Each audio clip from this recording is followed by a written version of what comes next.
एक छोटी सी भक्ति करा रहे हैं। उस दिन अपन ने आचार्य परमेष्ठी की भक्ति की थी, आज उपाध्याय परमेष्ठी की भक्ति कर रहे हैं। मुनिराजों में एक मुनिवर ऐसे होते हैं जो ज्ञान देते हैं। मुनिराजों में एक मुनिवर ऐसे होते हैं जो ज्ञान देते हैं। जंगल में चले जाओ, एक मुनिराजों का समुदाय है। भद्रबाहु स्वामी 24,000 मुनिराजों के आचार्य हैं और उनके संग में सैकड़ों उपाध्याय हैं। एक एक उपाध्याय की कक्षा चलती है, कक्षा धोरण चलती है, नहीं, कक्षा 1, 2, 3, 4। नए मुनिराज को ये पढ़ाते हैं, उनसे सीनियर को ये पढ़ाते हैं, उनसे सीनियर को ये पढ़ाते हैं। ऐसे कक्षा 1 से लेकर MA तक की पढ़ाई चलती है। वहां उपाध्याय होते हैं वो। मुनिराजों में एक मुनिवर ऐसे होते हैं जो ज्ञान देते हैं। मुनिराजों में एक मुनिवर ऐसे होते हैं जो ज्ञान देते हैं। कैसे होते हैं वे मुनिराज? द्वादशांग के ज्ञाता उपाध्याय होते हैं जो ज्ञान देते हैं। ज्ञाता उपाध्याय होते हैं जो ज्ञान देते हैं। सब शास्त्रों का सार समझते और समझाते हैं।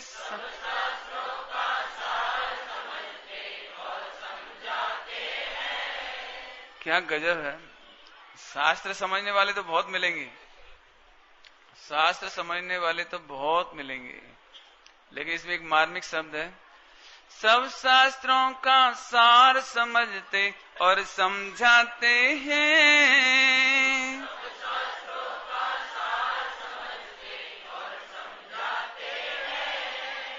से समय तो निज आत्म में लीन रहते हैं। से समय तो निज आत्म में लीन रहते हैं। ज्ञानी ध्यानी मुनिवर ही उपाध्याय होते हैं जो ज्ञान देते हैं। ज्ञानी ध्यानी मुनिवर उपाध्याय होते हैं जो ज्ञान देते हैं। मुनिराजों में एक मुनिवर ऐसे होते हैं जो ज्ञान देते हैं। मुनिराजों में एक मुनिवर ऐसे होते हैं जो ज्ञान देते हैं। मुनि संग के सब साधक को ज्ञान प्रदाता है।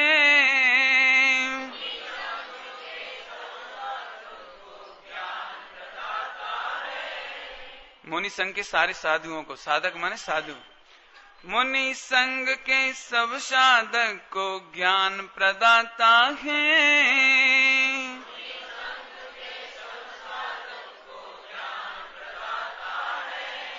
25 गुणों से युक्त मुनिवर तृप्त रहते हैं।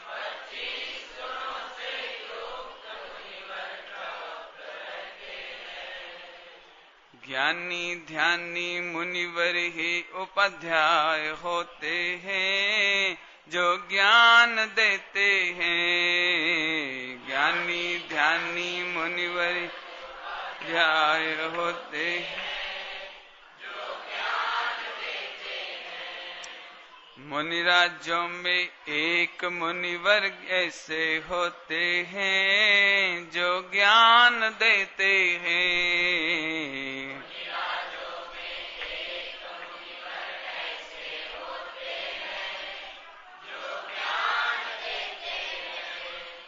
ज्ञानी ध्यानी मुनिवर को हम शीश झुकाते हैं जो ज्ञान देते हैं। ज्ञानी ध्यानी मुनिवर को हम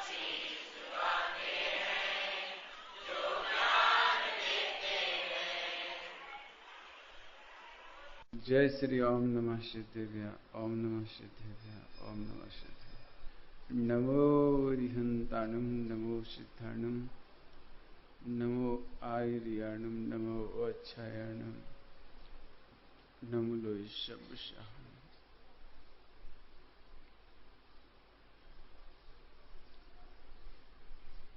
मंगलम भगवान वीरो मंगलम गौतमौगणी मंगलम कुंद कुंदार्यो जैन धर्मोस्तु मंगलम सर्वमंगल मांगल्यम सर्वकल्याणकारकम प्रधानम सर्वधर्माणां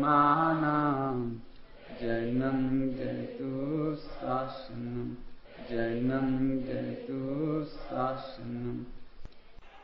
तज्जयति परम ज्योति समं समस्तैरनन्तपर्याय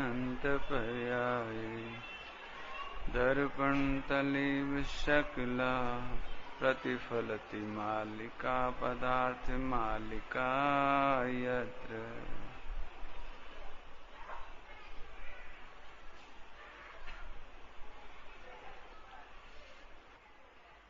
मैं सीधी सीधी गाथा पढ़ के सुनाता हूं आपको, उसका अर्थ करता जाऊंगा। 5 पापों का प्रकरण पुरुषार्थ सिद्धि उपाय ग्रंथ में अपन ले रहे हैं। पूरा तो अपन ने नहीं पढ़ा है, जितना पढ़ना चाहिए समय काफी मांगता है वो, लेकिन एक प्रेरणा करने के लिए ये प्रकरण हमने लिया था। आप पुरुषार्थ सिद्धि उपाय ग्रंथ खरीदिए अथवा मंदिर में है वहां आप लीजिए और एक बार इसको जरूर पढ़िए।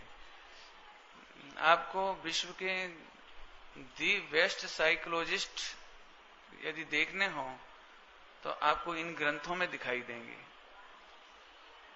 जो कुतर्क आज हम करते हैं उन कुतर्कों का जवाब इसमें है।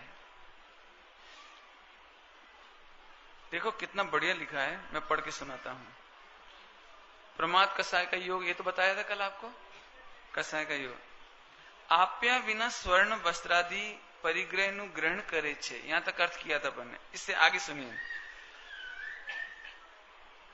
ચોરી જાણવી જોઈએ અને તેજ બધનું કારણ હોવાથી હિંસા છે। ભાવાર્થ પડતા હું। પોતાને ચોરી કરવાના ભાવ થયા તે ભાવ हिंसा। चोरी का भाव हुआ, अपने को कोई की वस्तु अच्छी लगी, उसे ग्रहण करने का भाव आया, वो चोरी हुई, भाव हिंसा हुई। અને જે પોતાને ચોર જાણતા प्राणनो वियोग કરવામાં આવે तो द्रव्य हिंसा। अभी अपनी द्रव्य हिंसा, पुलिस पकड़ ले तो आपकी पिटाई हो जाए। अरब अमीरात में तो हाथ काट दिए जाते हैं, सुना होगा आपने, चोरी करने वाले के हाथ काट देते हैं। ये द्रव्य हिंसा हो गई। हमारा परिणाम पर पदार्थ को चाह करके ग्रहण करना चाहता है, ये भाव हिंसा। और हाथ पैर काट दिए जाएं, मौत की सजा दे दी जाए और तकलीफ हो जाए, शरीर दुबला हो जाए, कमजोर हो जाए, आंख फोड़ दी जाए, कान काट दिए जाए या जेल में बंद कर दिया जाए, तो द्रव्य हिंसा। जे जीवनी वस्तु ચોરવામાં આવી તેને અંતરંગમાં પીડા થઈ, ये उसकी भाव हिंसा हो गई। जिसकी वस्तु चोरी जाएगी उसका दिल दुखेगा, તેની ભાવ હિંસા છે। અને તે વસ્તુના નિમિત્તે તેના જે દ્રવ્ય પ્રાણ પુષ્ટ હતા તે પુષ્ટ प्राणों नाश થયો। ये समझाता हूं मैं। उसके पास पैसा था, वो अच्छा भोजन करता था तो उसका शरीर पुष्ट होता था। ये द्रव्य प्राण एक दिन पढ़ाए थे आपको। 10 किसको याद है? 5 इंद्रियां, 3 बल, हाँ बल और श्वासोच्छ्वास और आयु और श्वासोच्छ्वास है ना 10। अब उस बेचारे को तकलीफ हो गई। कई बार आपने देखा हो किसी का रुपया खो गया, वो दवाई लेने निकला था, अब पैसा तो कुछ आप चोर करके ले गए इसका, वो दवा नहीं ले जा पाया, उधर उसकी मां मर गई। देखा होगा आपने ऐसे प्रसंग, माने आपने किसी के द्रव्य प्राण का घात किया, माने समझना क्या कहना चाह रहे हैं। ते द्रव्य प्राणों में पीड़ा थई ये कारणे पड़नी द्रव्य हिंसा।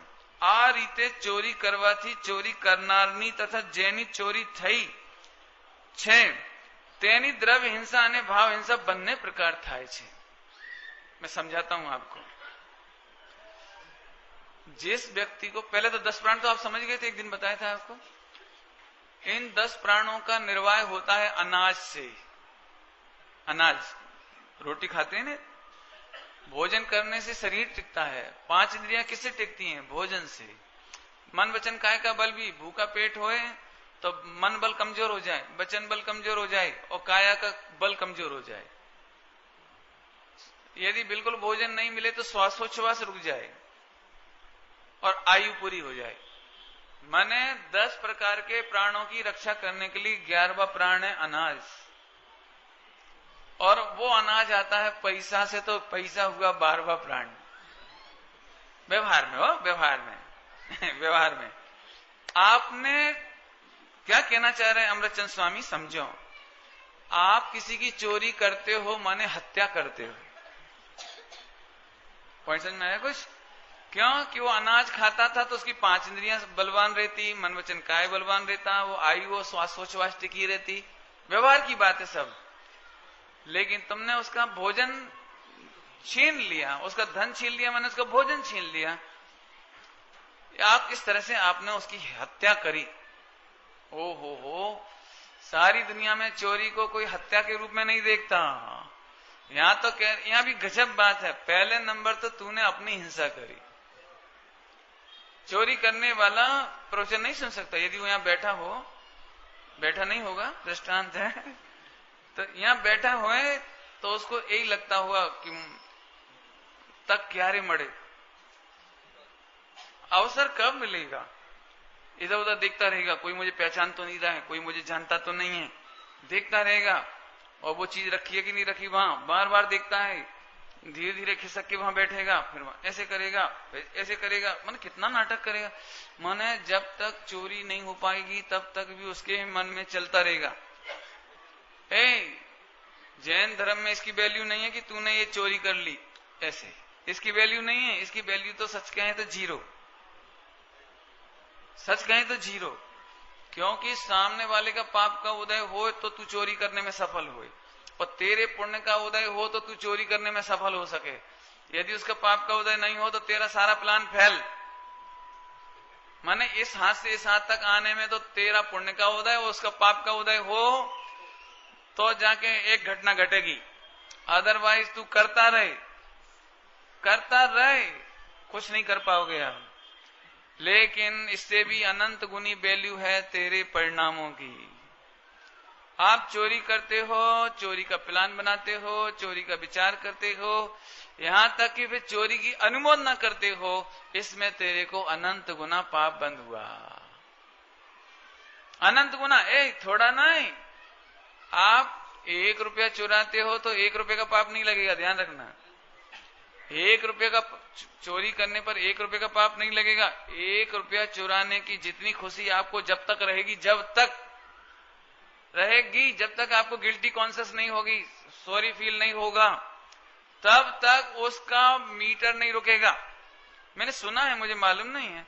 अपन टैक्सी करते ना, टैक्सी, तो आपने उसको भाड़े पे लिया और इसके बाद आप हॉस्पिटल में कहीं चले गए, आप 4 घंटे बाद आए तो वहां खड़ी रहती है वो, तो उसका मीटर घूमता रहता है। मुझे मालूम नहीं ऐसा होता है कि ऐसा मीटर घूमता रहता है। मैंने वो जितने देर का स्टे करता है ना वो, तो उसका मीटर चलता रहता है इसका, माने मीटर नहीं रुकता। ऐसे ही जब तक आप एक पाप का प्रतिक्रमण नहीं करते, चोरी का प्रतिक्रमण नहीं करते, चोरी की हुई सामग्री नहीं लौटाते हैं, जब तक आप चोरी किए हुए परिणाम को वापस गलती नहीं मानते हैं, तब तक उस चोरी के कॉन्शियस से पाप का मीटर घूमता रहता है। मैंने जोरदार चोरी करी, मेरे का ऐसा हो गया, ये चोरी का पाप लग रहा है।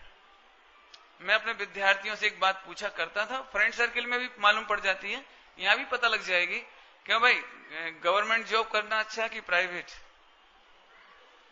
कौन सी जॉब अच्छी है बोलो? हाँ, गवर्नमेंट की। तो गवर्नमेंट की जॉब क्यों पसंद आती है? उसका कारण है ये, क्योंकि गवर्नमेंट में कोई देखने वाला नहीं है, और प्राइवेट वाले तो निचोड़ता है। 1 लाख की यदि पगार देगा तो 50 लाख का काम लेता है वो तो बिल्कुल बिल्कुल, यदि काम करने होगा तो एक दिन में जाओ नौकरी छोड़ो। लेकिन गवर्नमेंट जॉब मिलने के बाद तो अपन उनके सन लॉ हो गए, सन इन लॉ जमाई हो गए एकदम। तो मैंने भी ये बहुत देखा कि अंदर अंदर दिमाग में चलता है कि गवर्नमेंट जॉब मिल जाए, एक बार लग जाए, एक बार कैसे ही जॉब मिल जाए। मैं इसमें चोरी बताना चाह रहा हूं, चोरी माने चोरी करेगा कि नहीं करेगा ये तो भगवान जाने, लेकिन इसके अभिप्राय में अभी से ऐसा है कि यदि मैं गवर्नमेंट जॉब में चला जाऊं तो वहां तो फिर तो खूब रिश्वत खाऊंगा, खूब ऐसे करूंगा, और फिर नीचे से लूंगा और काम अटकाना सीख जाऊंगा। कह दूंगा भाई देखो फाइल पे कागज आप रख गए थे तो उड़ गया होगा, आपने बेट नहीं रखा होगा, समझ गए? कम लोग समझोगे बेट माने जब तक आप उस पे कागज पे पैसा नहीं रखेंगे तब तक तो। माने क्या गजब है, पूरी जिंदगी मायाचारी का ही ग्रुप सीखना और सिखाना। अरे रे प्रभु, तू चोरी कितनी कर पाएगा इसकी कोई वैल्यू नहीं है। तू 1 लाख 1 करोड़, हमारी नजर में 1 करोड़ की कोई वैल्यू नहीं है। यदि हम भारतीय कल्चर की कहावत कहें तो पैसा हाथ का मेल है। 1 करोड़ भी तूने कर लिया, 10 करोड़ कर लिया, 50 करोड़ कर लिया, मैंने तूने मेल इकट्ठा किया, उसमें कोई दम नहीं है, कोई दम नहीं है। लेकिन जो तुझे आनंद बुद्धि 24 घंटे चल रही है, वो जो मीटर घूम रहा है, तुझे पता है उसके फल में तू अनंत काल दरिद्र रहेगा, भिखारी से भी बदतर हालत रहेगी। भिखारी को तो फिर भी कोई 2 रोटी दे देगा, लेकिन तू त्रियंश गति में जाएगा, वहां पानी पीने तक को नहीं मिलेगा, भोजन नहीं मिलेगा, एक भी फैसिलिटी नहीं मिलेगी, कपड़ा नहीं मिलेगा, पंखा एसी कूलर नहीं मिलेगा, तुझे जमाने के लिए थाली नहीं मिलेगी, तू गटर में मुख मारता फिरेगा, तुझे खबर ही नहीं। पढ़ो तो जरा ग्रंथ, जीव को होश नहीं है, ऐसा सोचता है मैं पंडित जी तू कर क्या रहा है, तुझे खबर है? मुझे सच कहता हूं, करणान योग मुझे बहुत राहत देता है। मैंने कॉलेज ज्वाइन किया, मेरे जीवन का मुझे ये मालूम नहीं था कि मैं प्रवचनकार बन जाऊंगा, मुझे पता नहीं था कि समाज मुझे इतना रिस्पांस दे देगी। मैं बहुत ही कमजोर लड़का था, मतलब कमजोर मैंने एकदम बहुत सीधा सच्चा, क्या कहना चाहिए, मतलब बातें बनाना अब आ गई, मतलब तब नहीं आती थी तो मुझे ऐसा लगता था कि ब्रह्मचर्य तो लेना था, कक्षा 6 में विकल्प आ गया तो ब्रह्मचर्य तो लेना है, तो फिर अब करें क्या? हमारे घर में बिजनेस होता है, जॉब तो था नहीं। तो मैंने कहा पिताजी से यदि अपन मांगेंगे ना 1 लाख रुपया तो देंगे नहीं वो, तो अपने को छठी में प्लान कर लिया था कि 1 लाख कमा करके अपन तो एक किराए का मकान लेके अपनी जिंदगी ब्रह्मचर्य से रखेंगे। तो मैंने उसके लिए पूरा काम करना सीखा घर का, क्योंकि मालूम ही नहीं था कि समाज रोटी देगी। तो मेरे को A to Z पूरा काम करना सीखा, भोजन बनाना, कपड़ा धोना, झाड़ू पोंछा, घर सब। एक तरफ वो काम सीखा, दूसरी तरफ पढ़ाई इतनी अच्छी करी कि नौकरी मिल जाए, ताकि नौकरी मिल जाए तो मैं 1 लाख इकट्ठा करके फिर वो अपना जीवन भर ब्रह्मचर्य से रहूंगा, ऐसे प्लान किया था। अभी कॉलेज तक भी आ गए, तभी मैं प्रवचन नहीं करता था, पाठशाला पढ़ाता था बस। अभी जॉब लग गई, अब मेरे पास 2 चांस थे, 1 साल के अंदर 1 लाख पैदा करो और नौकरी छोड़ के अपने मस्त रहो। दूसरा ये चांस था कि 10 साल तक नौकरी करो, 1 लाख रुपए जोड़ो, लेकिन स्वाध्याय करो। तो मैं चाहता ना तो 1 साल में 1 लाख रुपए कमा सकता था, खूब कोचिंग चलाता बढ़िया, बॉम्बे भोपाल जैसी सिटी में, कैपिटल सिटी है मध्य प्रदेश की, बढ़िया कोचिंग चलाते, 1 लाख रुपया 4 महीने में पैदा करते, साल भर में पैदा कर लेते। माने 1 साल में 1 लाख पैदा करना कोई कठिन काम नहीं था, लेकिन मैंने 10 साल में 1 लाख पैदा करने वाला रास्ता चुना। मेरे दिमाग में एक बात आई कि यदि मैं ट्यूशन करता हूं तो गवर्नमेंट के साथ बेईमानी चोरी करने का पाप करता हूं। एक लॉजिक मुझे मिला करणान योग में, जो अपने अधिकार का दुरुपयोग करते हैं वे अधिकार विहीन हो जाते हैं। क्या बोला बेटे? जो अपने अधिकार का दुरुपयोग करते हैं वे अधिकार विहीन हो जाते हैं। मेरा अधिकार था, मेरा कर्तव्य था कि मैं ज्ञान दान करूं कॉलेज में विद्यार्थियों को, और मैं उससे कॉलेज में तो अच्छे नहीं पढ़ाऊं, अपने अधिकार का दुरुपयोग करूं, अपने कर्तव्य का दुरुपयोग करूं और अधिकार में पैसा लेता रहूं। अधिकारी था ना पैसा लेने का, वेतन लेने का, उसका दुरुपयोग करूं। क्यों? क्योंकि मैं पढ़ाना चाहिए था। कर्तव्य के बिना तो अधिकार मिलता नहीं, कर्तव्य के बिना तो अधिकार मिलता नहीं। तो अभी मैं यदि यहां पर नहीं पढ़ाता कॉलेज में और छात्रों को आकर्षित करता ट्यूशन पर आओ, तो जो अधिकार का दुरुपयोग करते हैं, कर्तव्य नहीं करना ही अधिकार का दुरुपयोग है, ध्यान रखना। जो कर्तव्य नहीं करते हैं उन्हें अधिकार के लायक नहीं रहते। अरे रे, इस लाइन ने मेरी जिंदगी बहुत संभाली। मैं चाहता तो ट्यूशन करता 10-10 घंटे, 12-12 घंटे, पैसा फटाफट कमा लेता उस जमाने में। लेकिन मैंने ये सोचा दो बात, कि एक तो एक साल किसने देखा, आज की रूखी रोटी सब्जी अच्छी, एक साल बाद की खीर पूड़ी से रोज का स्वाध्याय मिल रहा है, रोज हम पाठशाला में पढ़ रहे हैं, रोज तत्व चर्चा हो रही है, ये हमारी जीवंत खुराक है। पैसा हमारी जीवंत खुराक नहीं है। मैंने 10 साल लगाए, एक पॉइंट। दूसरा, मैं यदि उन विद्यार्थियों को, सुनना ध्यान से, मैं यदि उन विद्यार्थियों को ज्ञान दान देने में कर्तव्य विहीनता करता, गलती करता, तो सड़कों पर जितने पागल घूम रहे हैं वे वे भूतकाल के शिक्षक हैं जिन्होंने ज्ञान का दुरुपयोग किया था। आप ज्ञान दान देने में कंजूसी करते हैं, ज्ञान दान देने का कर्तव्य नहीं करते हैं। टीचर होकर के विश्व में जो काम गुरु करता है, डॉक्टर को गुरु कोई नहीं कहता, इंजीनियर को गुरु कोई नहीं कहता है। एक दिगंबर मुनिराज के बाद कोई गुरु कहलाता है तो टीचर कहलाता है। पूजा की जाती है, किसी डॉक्टर की पूजा नहीं की जाती, लेकिन 5 सितंबर के दिन गुरु को टीचर, गुरु दिवस, शिक्षक दिवस के रूप में पूजा जाता है। और तुम अपने छात्रों के साथ ज्ञान दान में बेईमानी करते हो, अंतराय डालते हो, तो ज्ञानावर्णी कर्म का इतना अंतराय आएगा कि तुम पागल हो जाओगे। हमें पागल नहीं होना, हमें मूर्ख नहीं होना। जितने ज्ञान विहीन जीव दिखाई देते हैं, काय का फल है। इन दो बातों ने मेरी रक्षा करी। 10 साल तक जो स्वाध्याय करी उससे तो ये फायदा हो गया, जिस प्रॉपर्टी को आज भोग भी रहा हूं और दोनों हाथ उलीच भी रहा हूं, सबको खिला रहा हूं, खूब खाओ इस प्रॉपर्टी को, खूब भोगो। एक फायदा सीधा सीधा। और वो पैसे का क्या करता मैं बताओ। आज कल्पना करो मैं 10 लाख 1 लाख इकट्ठा कर भी लेता तो 1 साल में, लेकिन ये स्वाध्याय नहीं होता, तत्व ज्ञान नहीं होता, तत्व निर्णय नहीं होता, तत्व प्रतीति नहीं होती, तो आज हमारी क्या वैल्यू होती, कहां पड़े होते हम।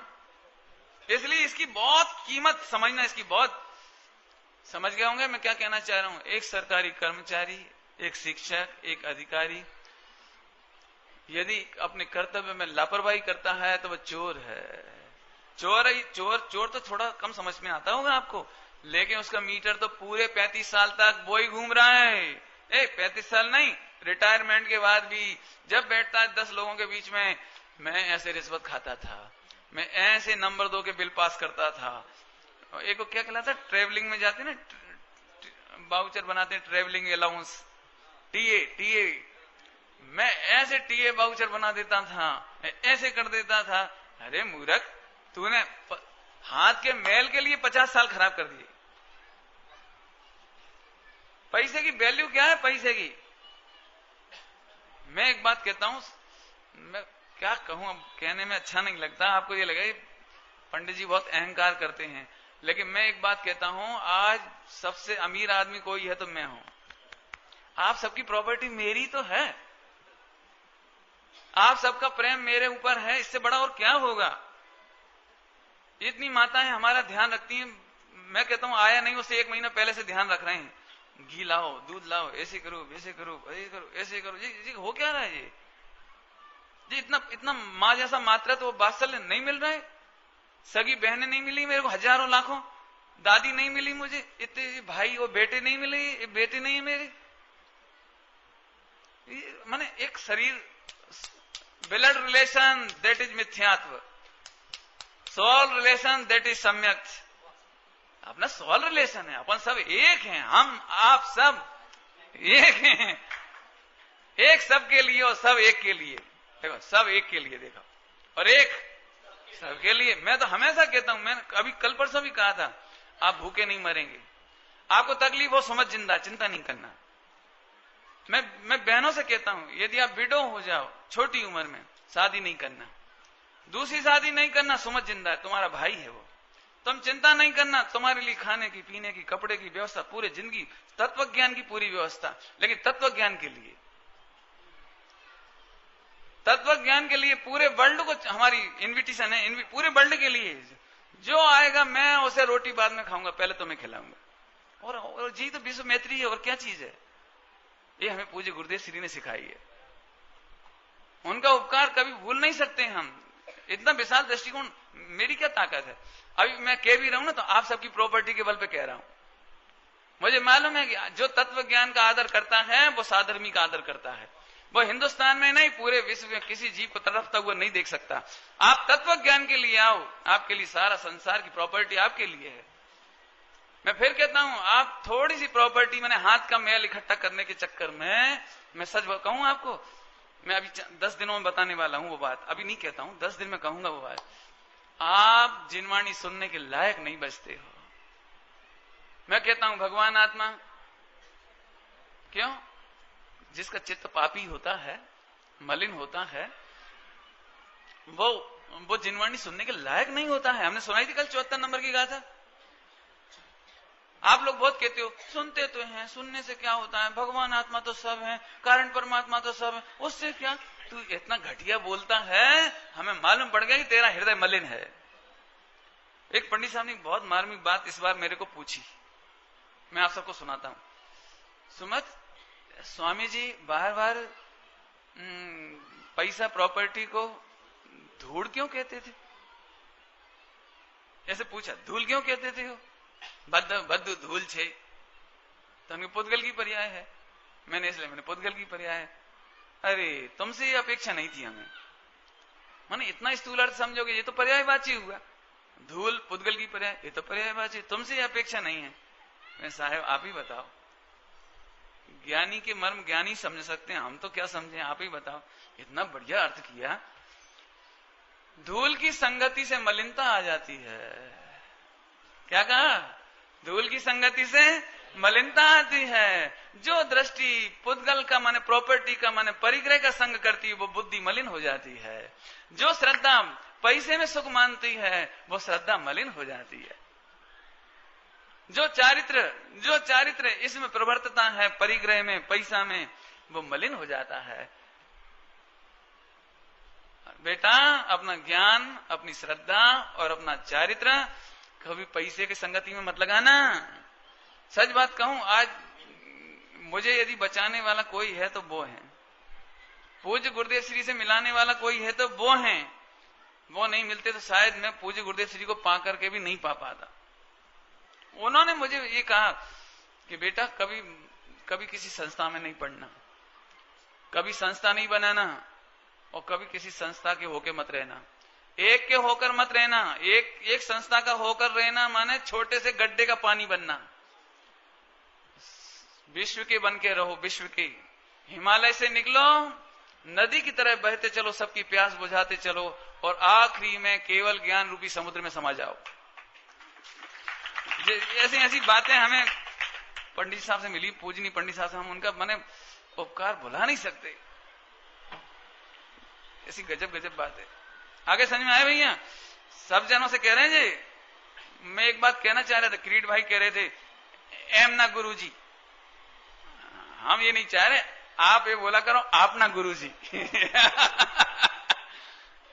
एम ना में तो फिर बहुत छोटी बात हुई। अरे वे बहुत कृपालु हैं, क्या कहें, उनकी तो बहुत करुणा है। आप उनकी रचनाएं पढ़ोगे तब पता लगे, आप देखो उसमें क्या कहते हैं, गजब। छोटे से बच्चों के लिए, हाँ जरूर लाओ, ये जरूर लाओ। छोटे से बच्चों की पाठशाला का एक पाठ लिखा, मैंने इनको पढ़ाया बाल भावना में। क्या लगा था पहली लाइन? भगवान का दर्शन, प्रभुवर की भक्ति से दर्शन करेंगे, अपना प्रभु अपने में देखेंगे हम। बच्चों के लिए लिखा, छोटे से बच्चों के लिए, स्कूल के बच्चे, इन बच्चों के लिए। प्रभुवर की भक्ति से पूजा करेंगे, अपना प्रभु अपने में देखेंगे हम।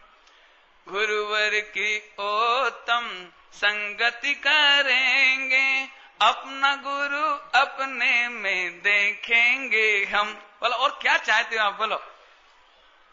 खैर ये तो बात अरे रे भैया ध्यान रखना, मैं एक गांव में बहुत टीचर है, मैं बहुत साल पहले गया था 92-95 में, तो सबने बताया, तो मुझे तो मालूम है कि टीचर कौन सी गलती करते हैं। तो मैंने टीचरों की मीटिंग ली, मैंने कहा ये बोलो, आप लोग बुला लिए, मुझे तो पता नहीं था, लेकिन नेक्स्ट टाइम मुझे तब बुलाना जब आप में से जितने टीचर एक चौक, एक पेन, एक पेंसिल, एक रजिस्टर चुरा के नहीं लाए। यदि आप चुरा के लाते हो तो मेरी वाणी सुनने के लायक नहीं हो। तब 2-3 साल पहले, अब बुला पाए इतने दिनों बाद, बुला नहीं पाए इतनी बार। मैंने 95 से लेकर के, सॉरी 92 से लेकर के लास्ट ईयर थोड़ा आगे आ जाओ, है ना, समझ में आया? अभी 2 साल पहले बुला पाए, 7 में, दिसंबर 7 में बुला पाए। बोलो कितना समय लग गया होगा। अपनी तो पहली शर्त है, आपसे सच चरित्र होने की आशा है, बहुत चारित्रवान होना चाहिए आपको, तब ये जीव, हा, पत्थर में बीज अंकुरित नहीं होता भैया। ऐसे कड़क चित्त में, पापी चित्त में ये भगवान आत्मा की बात फलित नहीं होती है। चलें आगे चलें, तो भाई नौकरी करो, कहीं करो, कभी नहीं सोचो मत। मजबूरी में कभी आपको देना पड़े रिश्वत, तो उसमें अनुमोदना नहीं होती। क्यों? उसमें तो दुख लगता है, लेकिन रिश्वत लेने में, उसमें तो खुश होता है जीव, 24 घंटे पिलहान बनाता है। और सच बात बताऊं, आज तक एक भी अधिकारी, एक भी कर्मचारी रिश्वत का पैसा भोग नहीं पाया। वर्ल्ड का एक भी रिश्वतखोर आदमी सुख शांति से तो रहा ही नहीं, लेकिन जिस पैसे को उसने अर्जित किया उसे भोग नहीं पाया, एक भी। करना नहीं होगा, सब करना नहीं, भोग नहीं सकता। सुना होगा आपने, स्विस बैंक में जमा करा देते हैं। इंदिरा गांधी के बारे में कहते थे लोग, राजीव गांधी, संजय गांधी के बारे में कहते थे लोग, उसकी घड़ी के ढक्कन के नीचे उसका कोड नंबर लिखा था स्विस बैंक का। चले गए, छुट्टी हो गई, सारा पैसा वहीं रह गया। आप करोड़ों रुपए का सोना घर में रख नहीं सकते। पढ़ लेना अखबार में, छापा पड़ता है जब, कितनी जगह छापे पड़ते हैं। सोना चांदी का बैंकों में पड़ा रहता है, लॉकर में, शेयर छिपे पड़े रह जाते हैं, दूसरों के नाम से लेते हैं, वो खा जाते हैं। कभी नहीं भैया। एक बहुत कहावत है भारतीय, चोरी का धन मोरी में। मोरी समझते चोरी का धन। आप 1 रुपया चुराते हैं, अभी मैं सुनाऊंगा सब उत्कर्षण वगैरह में, 1 रुपया चुराते हैं और 1000 का लॉस होता है आपका। सुनाएंगे अभी 10 लक्षण के दिनों में सुनाएंगे। अभी मैं तो चोरी का मामला यहां से ले रहा हूं। माने आप ये बिल्कुल मत समझना, 1 पैसे की भी आप बेईमानी करते हैं, आप कई गुना लॉस कर लेते हो अपना। आत्मा के प्राणों से तो कर ही लेते हो, कर्मोदय से कर लेते हो, लेकिन हम तो प्रॉपर्टी से कह रहे हैं। जो प्रॉपर्टी आपको बढ़ती हुई दिख रही है, आप धोखे में हो। बता ही दूं, अभी बाद में एक बार और बता दूंगा, अभी तो बता ही दे कम से कम। देखो आपको क्या लगता है, ये हमारे पास बहुत प्रॉपर्टी है, लेकिन मालूम है जो भोगता है उसके पुण्य के उदय की प्रॉपर्टी कहलाती है। ध्यान से सुनना, जो भोगता है ना, करणान योग बता रहा हूं, करणान योग, जो भोगता है ना उसके पुण्य के उदय की सामग्री है। जैसे दृष्टांत दूं मैं आपको, जैसे दृष्टांत दूं, एक आपने 50 देशों में 50 फैक्ट्री ले, माने जो कुछ भी है, 50 मकान है, बंगला है, जो कुछ भी है, लेकिन आप रह तो एक समय में एक जगह रहे ना, तो 49 देशों में जितने बंगला हैं, यदि वहां आपने नौकर चाकर छोड़े हुए हैं, तो एसी का मजा नौकर चाकर ले रहे हैं, तो वो नौकरों के पुण्य के उदय से, नौकरों के पुण्य के उदय के नौकर तुम। नहीं समझ में आई कुछ? क्यों? एक ऐसा भी नौकर होता है जो फ्रेंचाइजी की तरह दूर रहता है और पैसा इकट्ठा करके वहां पहुंचाता है, टैक्स चुकाता है, इनकम टैक्स चुकाता है, हिसाब किताब रखता है। आप जो कार खरीदते हो ना, एसी कार, मैंने देखा है, ड्राइवर लॉक करके चारों तरफ से एसी चला गया, आराम से सोता है। तब नहीं सोते, वो एसी में सोता है। कितना पेट्रोल जलेगा ये तुम जानो, हमें क्या मालूम। मानो एसी का। तो मैं आपसे पूछता हूं, कार तुम्हारे नाम लिखी होने से तुम्हारी नहीं है, वो जो ड्राइवर मजे कर रहा है वो ड्राइवर के पुण्य के तुम गुलाम। सब करनानियों में लिखी है बात। आपको पता नहीं किसने पढ़ा दिया कि तुम्हारे कागज पे तुम्हारे नाम पर जितनी है वो तुम्हारी। बिल्कुल झूठी बात। और सुनोगे थोड़ी बहुत। जिस मकान को तुमने बनाया है उस मकान में छिपकली रहती है, स्पाइडर रहती है, मक्खियां रहती हैं, चींटियां रहती हैं, वे जितनी रहती हैं नहीं, और वहां पर तुमने अपने जो बर्तन रख रखे हैं, भोजन पानी का थोड़ा बहुत सामान रख रखा है, तुम खा पाओगे कि नहीं खा पाओगे? वे कीड़े खा रहे हैं, वो खा रहे हैं वहां। आपका क्या होगा जी? तो आप जानो। अब समझ में आया आपको? वे कीड़ी अपने पुण्य का उदय लेकर आएंगे तुम जैसे मिले। तुम कितना भोग पाते हो उतना पुण्य का उदय तुम्हारा है। अब तुम्हारे पुण्य का उदय की भी बात करें थोड़ी बहुत। तुम्हारा पुण्य का उदय इतना जोरदार है कि इस डॉक्टर ने शक्कर बंद कर रखी है। घी बंद कर रखा है। डॉक्टर ने तुम्हारा नमक बंद कर रखा है,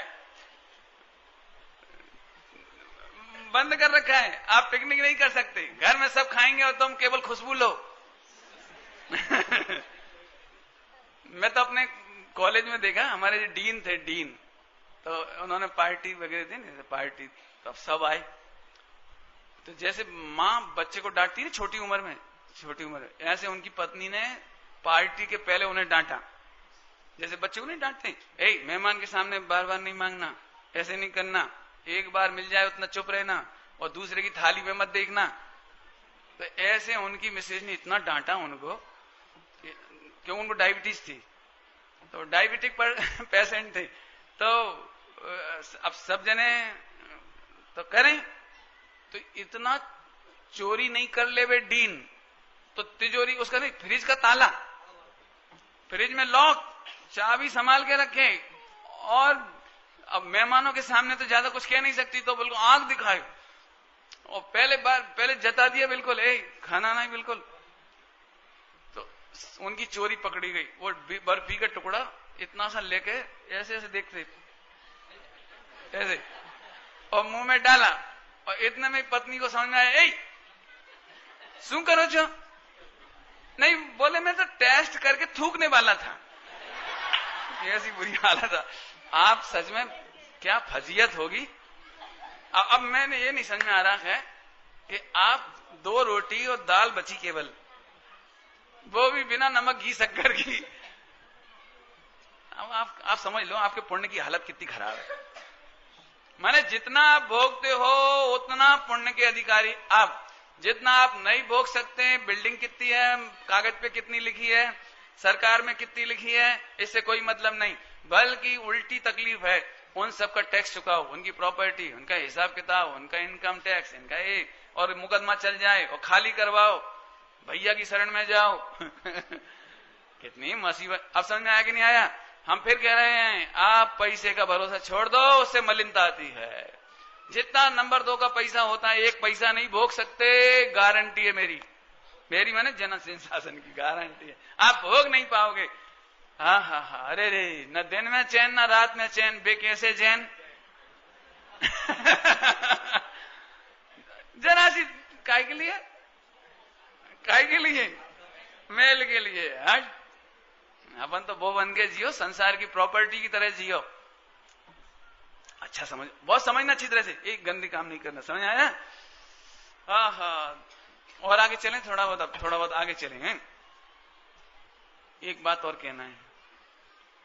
देखो, अनधिकारी चेष्टा चोरी है, अनधिकारी भोग चोरी है। क्या बोला हमने? अनधिकारी भोग चोरी है। और इसका फल भी ये है, बहुत कड़क है बात। जैसे अभी शिविर लगेगा समय शिखर जी में, अथवा तो पंच कल्याणक होता है, कुछ होता है, तो वहां सबकी योग्यता के अनुसार, सबकी क्वालिटी के अनुसार अलग अलग भोजन की व्यवस्था होती है सबकी। यहाँ व्रती त्यागी का भोजन है, यहाँ सोद का भोजन है, यहाँ गुजराती का भोजन है, यहाँ हिंदी का भोजन है, ऐसे सबका अलग अलग नहीं करते हैं सब। अब आपने क्या किया, अब इतनी दूर कौन जाए, तो 16 में घुस जाओ, नाश्ता वहां कर ले वे, कोई त्याग नहीं है बाजार का कोई चीज का, लेकिन यहां घुस गए, ये आप चोरी कर रहे हो। वहां केवल 2 किलो घी शुद्ध है, बिल्कुल प्योर शुद्ध। आपके चक्कर में मालूम है क्या होता है, पंच कल्याणक में आज संयमी लोग नहीं आ पाते। आपको अच्छा लगता है आपके पंच कल्याणक और शिविर में जैन शासन के आधार स्तंभ पंचम गुण स्थान वर्ती संयमी, देश संयमी मुनिराज आपके कार्यक्रम में नहीं आ सकते। उनका पानी छना हुआ रखा है, आप झट आए, एक गिलास उठाया, कहीं से भी जूठा मीठा कैसा भी डाला, पानी पिया, चलते बनी। लेटरिन बाथरूम में कहीं का भी मग्गा आपने यूज किया, चलते बनी। इसके बाद वो मग्गा बाल्टी किसके काम आएगी, कौन नहाएगा नहीं नहाएगा, क्या होगा, आपने अपना काम किया, छुट्टी। माने बाबूजी की भाषा में कहें तो इतने अनैतिक चित्त में सम्यक दर्शन नहीं होता। आप देखिए, माने बच्चे शरारत करते नहीं, शरारत, लेटरिन बाथरूम में कहीं का मग्गा यूज कर लिया, कहीं भी यूरिन कर दी, दीवारें खराब कर दी। बहनों ने अपने अवकाश के कपड़े बाल्टी में धो लिए, फिर माजने का धोने की व्यवस्था नहीं करी, नल नहीं माजा धोया, आप चले गए। बाद में कोई ब्रह्मचारी त्यागी वही बाल्टी ले, बकेट, और उसी से स्नान करे, कैसे काम चलेगा।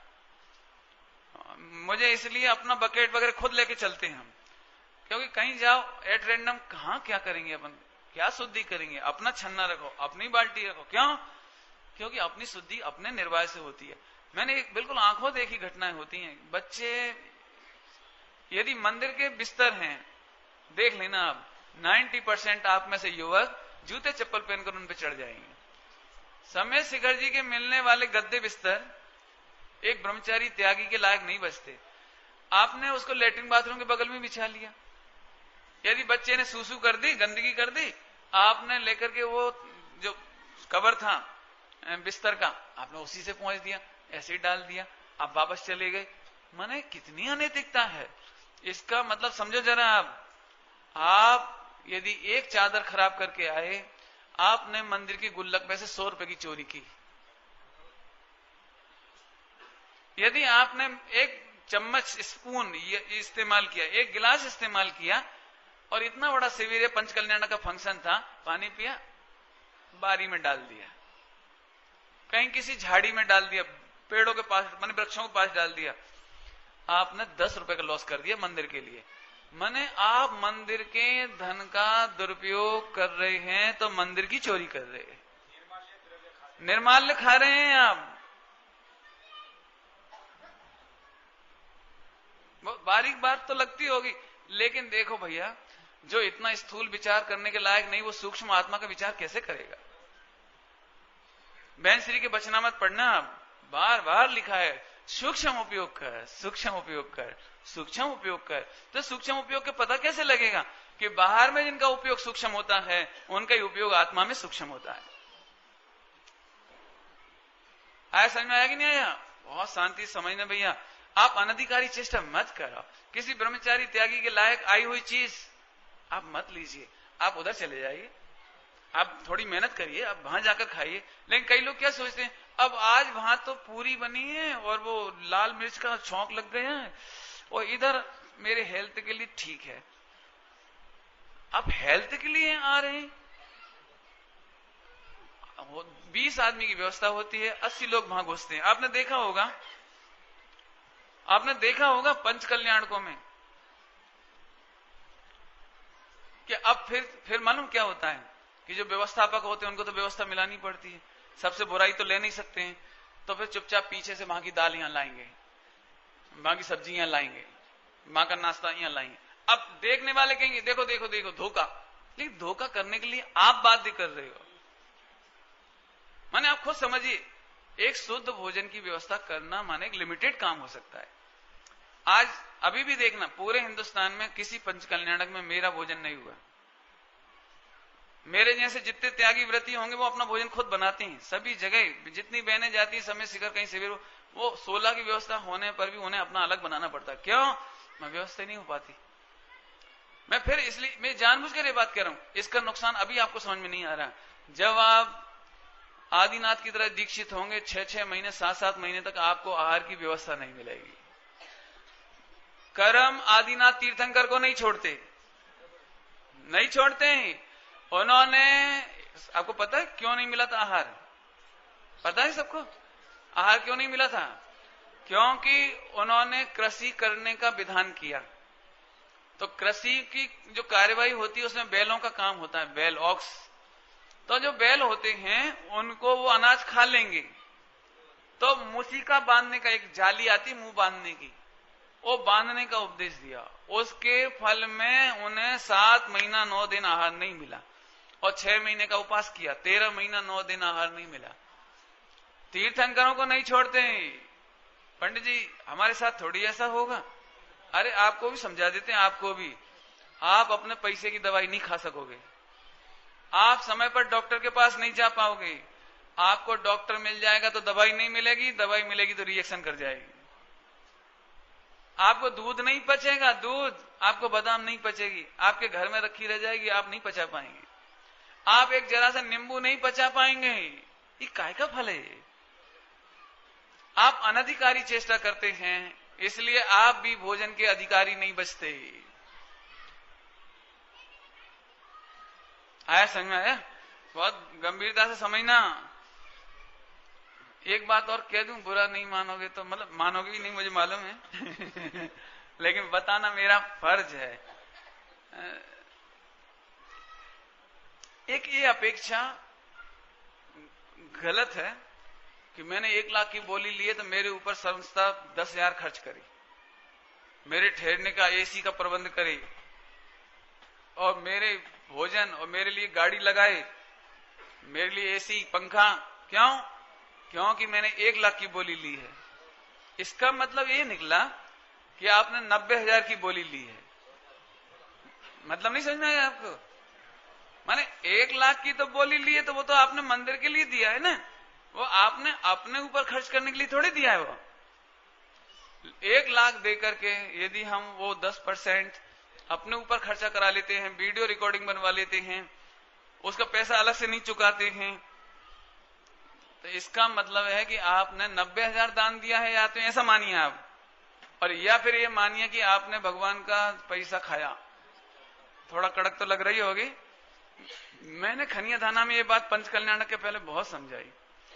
आप जितना दान देना चाहते हैं उसका 90% डिक्लेयर करो, 10% आप अलग रखो, अलग रखो, कोई टेंशन नहीं है। आपको जो कुछ करना है आप खूब करो, मत करो, कम करो। हम आपसे फिर कह रहे हैं, आप मंदिर के नाम पर यदि कोई चीज यूज करते हैं, ये चोरी है। हमारे यहां ऐसा हुआ, उन्होंने कहा हम दान की पैसे नहीं देंगे। बोले क्यों? आपने हमारे लिए हाथी क्यों नहीं बुलाया? आपने हमारे ठहरने का ऐसा प्रबंध क्यों नहीं किया? हमारी ये इज्जत, इतनी बड़ी राशि दी और हमारी ये इज्जत। तो हम आपसे पूछ रहे, राशि में आपने इज्जत खरीदी थी कि सम्यक दर्शन ज्ञान चाहिए मोक्ष का मार्ग खरीदा था? अपने को पता नहीं है, हम आत्मा खरीदने जा रहे हैं, मैंने आत्मा पाने जा रहे हैं कि कसाय पाने जा रहे हैं, ये पता नहीं लगता हमको। मान कसाय कहां कहां आड़े आती है हमें खबर नहीं पड़ती। ठीक है, अगली बार से इनके शिविर में नहीं आऊंगा, अगली बार इनको दान नहीं दूंगा, वहीं बैठे बैठे यदि दे भी दे, ठीक है 1 लाख रुपए लो, अंदर अंदर सोच ले अगली बार मैं नहीं दूंगा। बहुत खराब लोग हैं, जरा सा सम्मान तक नहीं किया, फोटो तक नहीं खींचा, पानी तक नहीं पिलाया, ठहरने की व्यवस्था नहीं करी। यदि ऐसा चित्रण है तो आप मान पाना चाहते हैं, ज्ञान नहीं। ज्ञान का वेदन तो बहुत दूर की बात है, समझना। और थोड़ी बात बता दूं, 10 लक्षण की मटेरियल माने पूजा की सामग्री खरीदने के लिए बाजार जाते हैं हम, और हम वहां उनसे कहते हैं भैया 10 लक्षण की पूजा है, थोड़ा अच्छा सामान दो। तो वो भी थोड़ा श्रद्धालु था, कम रेट लगाया और ऐसे बढ़िया बढ़िया बादाम, अच्छा चोखा दे दिया आपको, अच्छा अच्छा सामान दिया उसने। देखते से ही घर आते आते ऐसा लगा ये तो खाने के लिए ठीक है। उसने नारियल के गोला होता है ना एकदम फाइन, उसने छांट कर दिया। उसने तो भक्ति से पुण्य भई बांध लिया, भई बांध लिया, और आपके देखते से नियत खराब हो गई, ये गोला तो खाने लायक है। मंदिर में तो कोई भगवान तो खाते नहीं है, कुतर्क। वो तो उसको जाता है माली को, ब्यास को, सर्वेंट को, वो तो बाजार में बेच देगा। एक काम करो, अच्छा गोला अपन रख लो और अपना वाला चावल, अपना वाला चोखा निकाल दो भैया, अपना वाला वो गोला निकाल दो। एक बादाम तोड़ के खाई, बादाम तो बड़ी मीठी है, एक काम करो ये रख लेते हैं खाने में, और पूजा वाली बादाम देना भैया। मैंने आपके परिणाम, एक वो कहावत सुनी होगी, आप चोर चोरी से जाए हेरा फेरी से ना जाए। मैंने ये तो ऐसी बात हो गई। ये तो माने हम 3 लोग के नाथ के दरबार में आत्म कल्याण के लिए भी कितना गंदा सोच लेते होंगे। ये मैं नहीं कहता हूं, ज्ञानानंद श्रावकाचार्य जी में लिखी है ये बात, ज्ञानानंद श्रावकाचार्य जी में पढ़ लेना आप। माने हम भगवंतों के साथ भी, अपने जैन शासन के साथ भी, अरे हम दूसरों की बात क्यों कर, अपने साथ अपन धोखा कर दे। एक बात बताऊंगा आपको, आप और चावल खरीद लो ना, ज्ञानानंद श्रावकाचार्य जी में लिखा है, जिसमें आपने दान का संकल्प किया हो वह धनराशि निकाल कर बाहर रख दे, ऐसा लिखा है। जो आपने संकल्प किया हो सामग्री में, उसे निकाल कर अलग रख दे ताकि बाद में परिणाम ना बदल जाए। अब कह के लाओ ना, हमें घर के खाने के लिए चाहिए, कह दो, कोई दिक्कत थोड़ी है, अलग से लेके आओ, कोई दिक्कत है। एक बार संकल्प करने के बाद परिणाम का फेर फार का मतलब आपको मालूम नहीं पड़ता भैया। समो शरण में जिनवाणी आपको मिलेगी, आप सुन तो लोगे, लेकिन आप उसको समझने के, अनुभवने के अधिकारी नहीं बचोगे। साहब आप कहां से कहां जोड़ देते हो। इसीलिए लाखों करोड़ों लोग सुनते हैं, लेकिन सम्यक दर्शन गिनती के लोगों को होता है। पशुओं में ज्यादा हो जाता है, क्यों? पशुओं में संकल्प नहीं होता। पशुओं में संकल्प नहीं होता तो हेरा फेरी नहीं करते, वो चोरी नहीं करते, वो अपने पराक्रम से जो मिलता खा लेते हैं, उनके कोई परिग्रह नहीं जोड़ते, वो वे अनावश्यक हिंसा भी नहीं करते। देखना आप, अनावश्यक हिंसा नहीं करते, उन्हें झूठ बोलने का कोई काम नहीं पड़ता, व्यवहार में स्थूलता से कह रहे हैं बात। समझ में आया आपको? इसीलिए वो एक बार दिव्य ध्वनि सुन ले, जिनवाणी सुन ले और सम्यक दर्शन ले लेते हैं। एक बार मुनिराज की 2 मिनट जिनवाणी सुन ले में उपदेश सुन ले और सम्यक दर्शन ले लेते हैं। और मैं थोड़ा कुछ कहूं, टाइम हो गया है ना, थोड़ा कुछ कहूं, आप कहोगे तो सही। मैं कॉलेज में जब पढ़ाता था तो हमेशा एक बात जरूर कहता था कि मुझे वर्तमान की शिक्षा पद्धति अच्छी नहीं लगती। वर्तमान की शिक्षा पद्धति अच्छी क्यों नहीं लगती? क्योंकि यदि शिक्षा पद्धति अच्छी होती तो हमारी मॉरल वैल्यूज बढ़ जाती, हमारे यहाँ सुख शांति बढ़ना चाहिए था, सहकार बढ़ना चाहिए था, सौजन्य बढ़ना चाहिए था। लेकिन आज पति पत्नी में तक म्यूचुअल अंडरस्टैंडिंग नहीं बची। आज बाप बेटे के बीच में जनरेशन गैप है। आज समाज में एक व्यापारी को दूसरे व्यापारी का भरोसा नहीं है। माने आज हम अविश्वास पर जी रहे हैं। ये सब उस शिक्षा प्रणाली का दोष है। कैसे वो मैं बता रहा हूं, और उसके बाद यहां भी कहूंगा कुछ। बिल्कुल सुनना, आपको बहुत मार्मिक चोट है सीधी सीधी। मैंने कहा मैं कॉमर्स पढ़ाता हूं और जब सीए तैयार करता हूं तो वह रास्ते बताने के लिए पढ़ाई करता है प्रॉपर्टी वालों को, पैसे वालों को, कि पैसा कैसे छिपाया जा सकता है, टैक्स कैसे बचाया जा सकता है, फला कैसे गोलमाल किया जा सकता है, रिश्वत ऊपर तक कैसे पहुंचाई जा सकती है, कागज कैसे नकली तैयार किए जा सकते हैं। मुझे इस बात का दुख है कि जब हमने कॉमर्स पढ़ाया था तो उसमें से एंड ए निकला। एक इंजीनियर पूरे 25 साल पढ़ के निकलता है, मिलावट कैसे होएगी, नकली पुल कैसे बनेंगे, नकली सड़क कैसे बनेगी, पैसा कैसे खाया जाएगा, ये दिमाग लेके निकलता है आखिरी में। और अच्छा नाम आ गया। एक बार सुन लो, वो चोरी का प्रकरण रह गया था थोड़ा सा। एक डॉक्टर तैयार करते हैं तो 60% 80% बाजार की नकली दवाइयां कैसे खपाई जाए, मेडिकल के स्टोर से 40% कमीशन कैसे लिया जाए, नाम मात्र की दवाइयां कैसे दी जाएं, कैसे हमारा कमीशन मेडिकल क्या कहलाता, चेकअप, मेडिकल टेस्ट के नाम पर कैसे कमीशन खाए जाएं, एक्सरे वाले से कैसे खाया जाए, और यूरिन टेस्ट और स्टूल टेस्ट और फला टेस्ट। अरे गजब हो गया।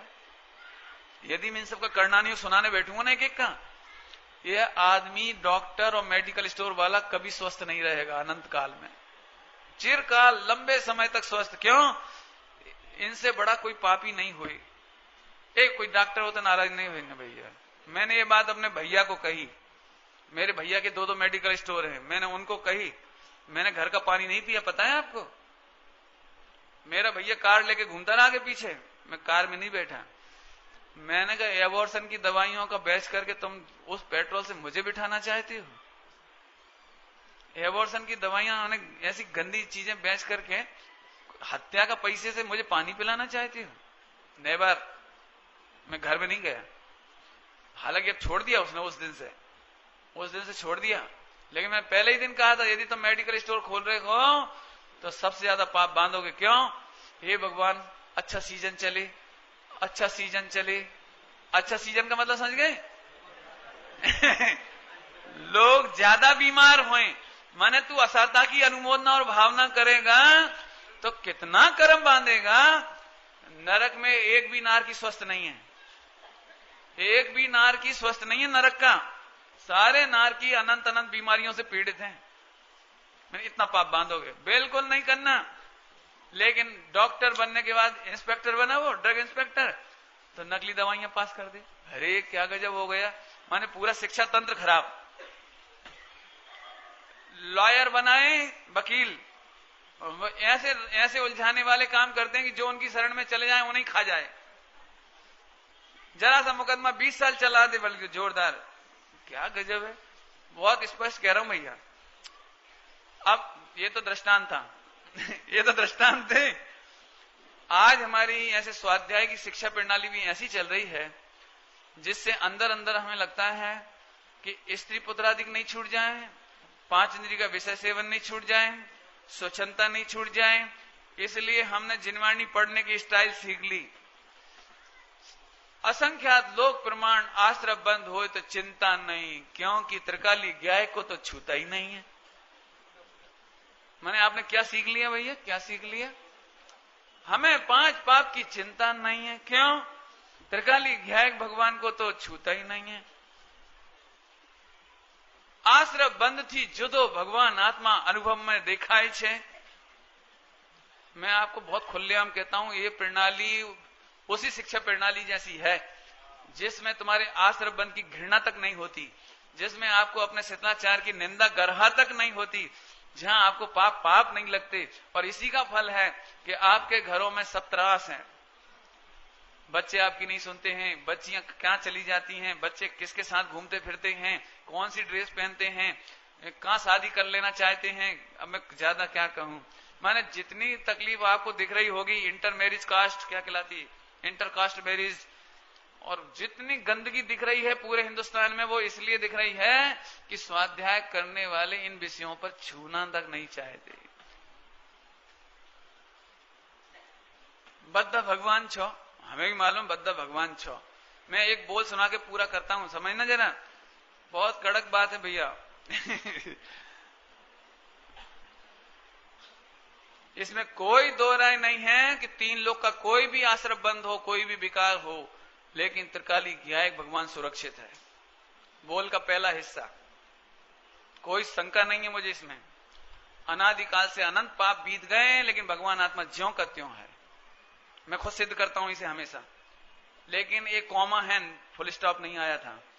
आप गलती से यहां कॉमा हटाकर फुल स्टॉप लगा देते हो, ये आपकी गलत प्रणाली है। आगे सुनो, एक भी विकल्प मोक्ष मार्ग में बाधक है, नकुल सहदेव से सीखो। त्रिकाली ज्ञायक परमात्मा सुरक्षित होने पर भी एक भी विकल्प, एक भी आश्रय बंध का भाव तेरे को प्रभुता प्रकट नहीं करने देगा। प्रभुता सुरक्षित है, ये दृष्टि का विषय है। प्रभुता प्रकट नहीं होगी, ये व्यक्तता की बात है, ये अभी भी कौमा है। तो फिर पंडित जी हमारे तो बहुत विकल्प हैं, एक विकल्प से मोक्ष नहीं होगा, अब हम क्या करें?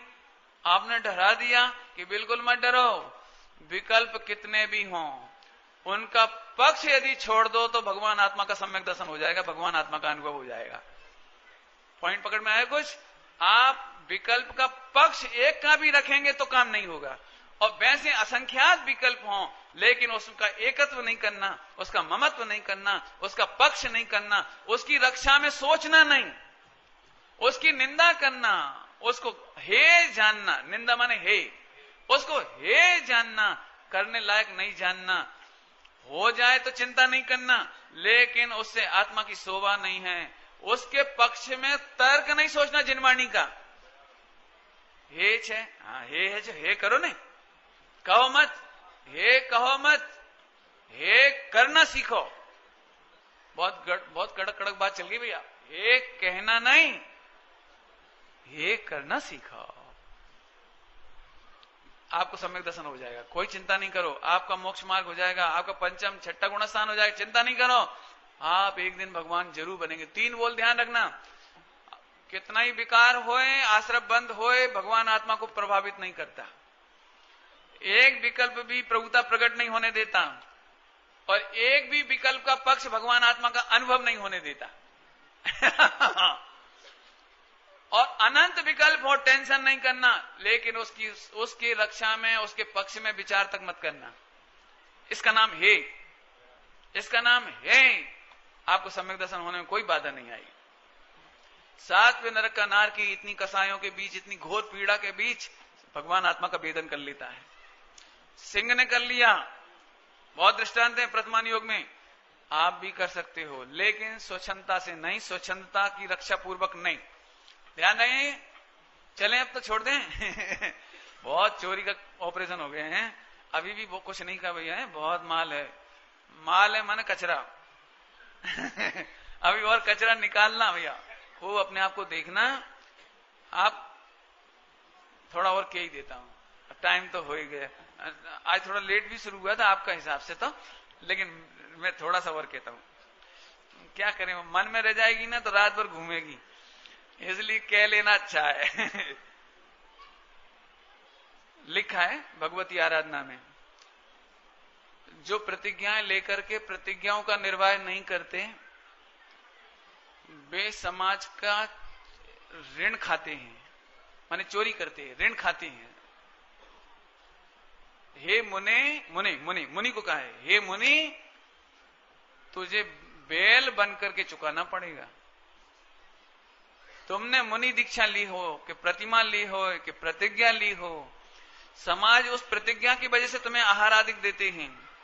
समाज आपको उस वैल्यूशन की वजह से करते हैं, और आप अपनी प्रतिज्ञा के निर्वाह में शिथिलाचार करेंगे, सावधान नहीं रहेंगे, अकेले में प्रमाद करेंगे, सो जाएंगे, आप सामायिक स्वाध्याय आदि नहीं करेंगे, आप अपने प्रतिज्ञाओं का निर्वाह नहीं करेंगे, तो हे मुनि को लिखा है, हे मुनि तुझे ये समाज का कर्जा, ऋण अगले जन्म में बैल बन करके चुकाना पड़ेगा। सावधान, जो सुविधाएं मिली हैं वो भगवान बनने के लिए मिली हैं। सावधान, जो कुछ भी ये मिला है ये सब भगवान बनने के लिए मिला है। यदि ये सब देव शास्त्र गुरु, अब सब लगा लेना, हमें जो देव शास्त्र गुरु मिले हैं, हमने यदि ये काम नहीं किया तो पंखा हमारे लिए ऋण के समान हो जाएगा। ये सारी सामग्री हमें, पंडित जी अब हम कल से नहीं आएंगे क्योंकि अब ऋण चढ़ जाएगा बेकार में। हम आपको ऋण उतारना सिखा रहे हैं भैया। ऋण तो यहां नहीं करोगे तो वहां करोगे, यहां आने के बाद तो इतनी बड़ी बड़ी चोरी तो नहीं करोगे आप, कम से कम। मैं नहीं समझता हूं आज की चर्चा सुनने के बाद और कल की चर्चा सुनने के बाद ध्यान रखना, चोरी एकदम नहीं छूटेगी। जितना स्वरूप विचार करोगे, जितना आत्मा का अनुभव करोगे, गुणस्थान बढ़ेगा, कसाई मिटेगी, तब ये चोरी की जितने भेद बताएं वो धीरे धीरे छूटेंगे। लेकिन कुछ तो एकदम ही छोड़ सकते हो आप, केवल विचार करेंगे तो, और कुछ गुणस्थान बढ़ेगा, पंचम गुणस्थान आएगा, तब धीरे धीरे छूटेगा। कितना अभी छोड़ सकते हैं वो आप समझदार हैं, और कितना आप छूटेगा वो भी आप स्वाध्याय से समझ लेना। ओम नमः सिद्धेभ्यो।